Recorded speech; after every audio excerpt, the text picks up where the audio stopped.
Introduction. Hello friends, here you see some fruits are kept on the table.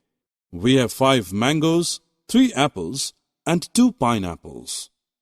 Describing in this manner is called data representation.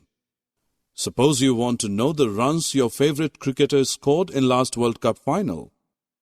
How will you know that? You have to look at the scorebook. The scorebook has all these data.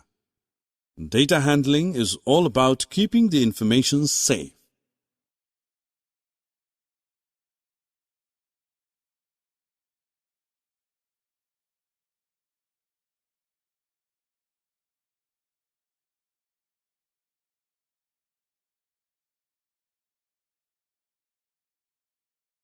Objectives. At the end of this lesson, you will be able to record data using tables, represent data using bar graphs.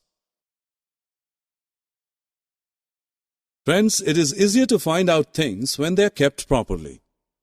Well-arranged things are easy to handle. Similarly, organized data is easy to interpret.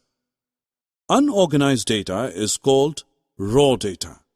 The given data represents a raw data. We can arrange this data properly by using a table. Tables help us to represent data in a well-organized way.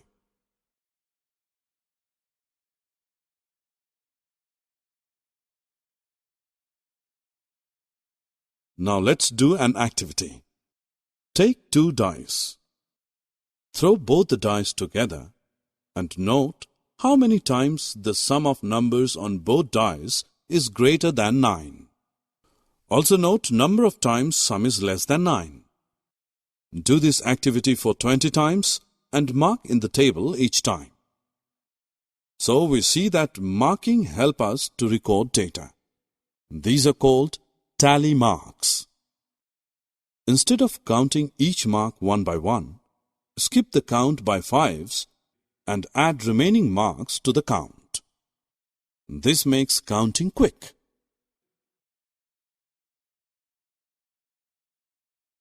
Given chart is known as the bar graph.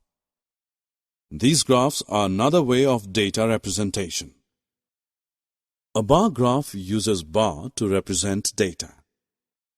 In the given graph, subjects are listed at the bottom and number of students is given at the side of the bar graph. In this graph, 9 blocks tell us about the number of students who like maths. Similarly, there are 7 blocks in EVS, 5 blocks in science, 4 blocks in English, and 3 blocks in Hindi.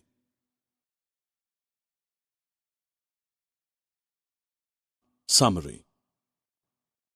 Let us summarize what we have learned. Unorganized data is called raw data. Organized data is easy to interpret. Data can be arranged using tables, tally marks, and bar graphs.